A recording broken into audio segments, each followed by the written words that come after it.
Tiniyak ng West Philippine Sea Block sa Kamara ang suporta para palakasin pa ang munisipalidad ng Kalayaan sa Palawan. Kabilang na rito ang panukalang batas para sa sapat na pondong ilalaan sa karagdagang infrastruktura at social services sa Pag-asa Island na tanging okupadong feature ng Pilipinas na may sibilyang Pinoy na populasyon sa West Philippine Sea. Ilan pa raw sa mga proyektong kailangan sa isla ay housing units, multipurpose hall, legislative building at road network. Mga around 400 million.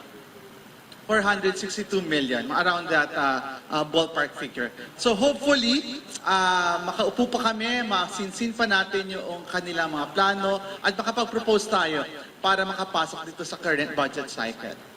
Muli ring binigyan diin ng WPS Block ang pagsusulong ng mandatory West Philippine Sea Education Bill sa mga eskwelahan. Kapag alam ng mamamayan ang katotohanan tungkol sa West Philippine Sea, mas mahirap tayong lokohin o malinlang at patahimikin. Kalayaan! Atin ito! West Philippine Sea! Atin ito! Iginawad naman ng Akbayan Party at Atin Ito Coalition sa mga LGU official ng Kalayaan Palawan ang West Philippine Sea Heroes Award. Pagkilala ito sa pagtindig ng tinaguriang Kalayaan 16 para sa karapatan at soberanya ng Pilipinas, kung saan pinatawan sila ng travel ban ng China matapos ideklara sa munisipalidad bilang persona non grata ang ambasador ng Chinese Embassy dahil sa kanilang mga pahayag. It is ironic that China banned Filipinos from entering their territory, but it is them, sila mismo and their ships, who are desperately trying to trespass in our seas and islands. The ban is a badge of honor. If defending our seas earns the ire of a superpower, then that ire is worn with pride. Nandito po ako hindi para sa aking sarili, kundi para po katawanin ang ating mga magigiting na mamamayan ng bayan ng Kalayaan. Wala po kami kung wala po sila. Sa amin sa Kalayaan, ang lahat ay bayani. Na kahit kailan ay hindi natin isusuko. Sila po'y nakakaalam ng coordinates ng entire Kalayaan Island Group.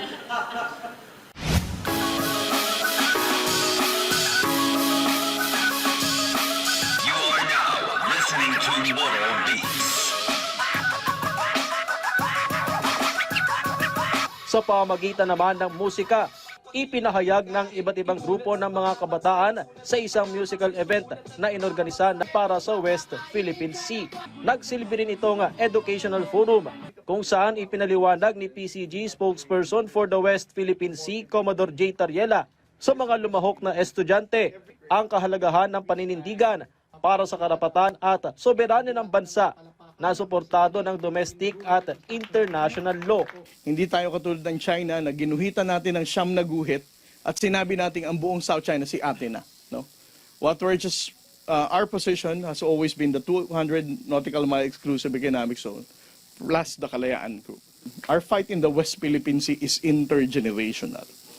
The reason why we need to reach out to more people, to be more educated, to be more aware of what we're fighting for.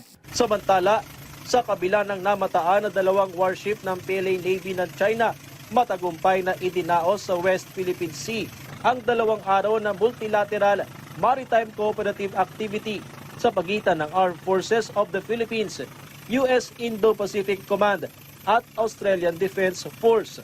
Tampok dito ang pinakabagong guided missile frigate ng Philippine Navy na BRP Diego Silang, habang lumahok din ang BRP Teresa Magbanwa ng Philippine Coast Guard. Kasama nilang naglayag sa pagsasanay ang USS Dewey ng Estados Unidos at HMAS Toowoomba ng Australia na may Seahawk helicopter. Ginamit din ang iba't ibang aircraft, kabilang ang FA-50 jets, Super Tucano, Cessna Caravan at Sokol helicopter ng Philippine Air Force habang lumipad para sa Australia at US ang kanilang mga Poseidon Maritime Patrol aircraft. Patrick De Jesus para sa Pambansang TV sa Bagong Pilipinas.